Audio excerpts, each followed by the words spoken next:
Master Your Emotions, the fast track guide to inner peace. Ever feel like your emotions are running the show and you're just tagging along, hoping not to crash? One moment you're fine, the next you're spiraling because someone looked at you funny. If that sounds even remotely familiar, welcome to the club.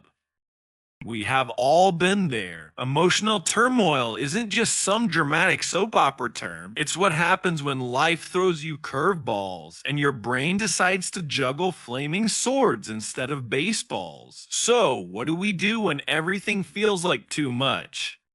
Let's break it down step by step so you can go from emotional roller coaster to Zen master without needing to meditate in a cave for 30 years. Step 1, name it to tame it. Ever had a day where you're just off but can't figure out why? Here's the trick. Emotions are like toddlers. They throw tantrums when ignored. But once you give them a name, oh hey, that's anxiety, or yep, I'm feeling rejected, they calm down. It's wild how powerful naming an emotion can be. It gives your brain a sense of control pain point. Most of us were never taught emotional literacy. We can name 12 Pokemon off the top of our heads, but struggle to describe what we're feeling beyond fine or stressed. It's time to expand your vocabulary. And no, hangry doesn't count. Okay, maybe it does. Step 2, stop arguing with reality. Yes, I said it. Stop resisting what is. If you're stuck in traffic, you're stuck. Fighting it mentally just adds frustration. This doesn't mean you have to like what's happening, but accepting it is the first step to moving through it.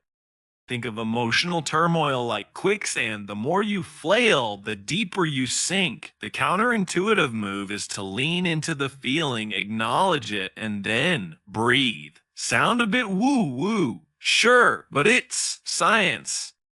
Mindfulness-based techniques have been shown to reduce emotional reactivity and improve decision-making. So no, you don't have to chant mantras unless you want to. But permitting yourself to feel what you feel without judgment is huge. Step 3, zoom out.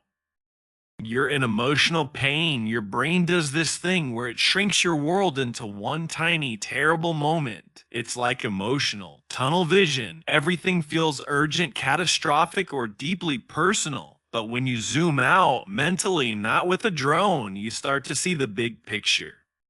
Ask yourself, will this matter in 5 days, 5 weeks, 5 years? Most of the time, the answer is probably not. Humor helps here too. Trust me, your brain hates it when you laugh during a meltdown. It's like throwing water on a gremlin. Suddenly, the monster loses its power.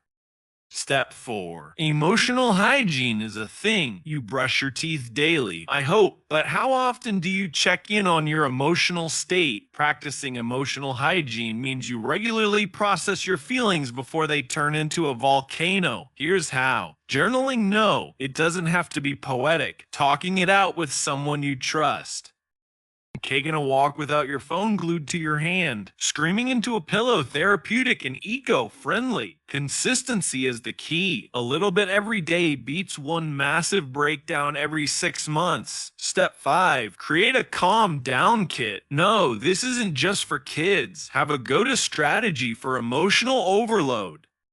Make a playlist that soothe you. Keep a list of things that make you laugh. Keep sensory items nearby. A soft blanket, calming scents. Even gum can help ground you. Pain point. Most people wait until they're deep in the chaos before scrambling for relief. Be proactive. Have a reset plan ready before you need it. Mastering your emotions isn't about becoming unbothered by everything. It's about not letting your feelings hijack your day. It's about learning to feel without falling apart. Remember, emotions are messengers, not enemies. Listen to them, learn from them, then send them on their way, preferably not in a rage.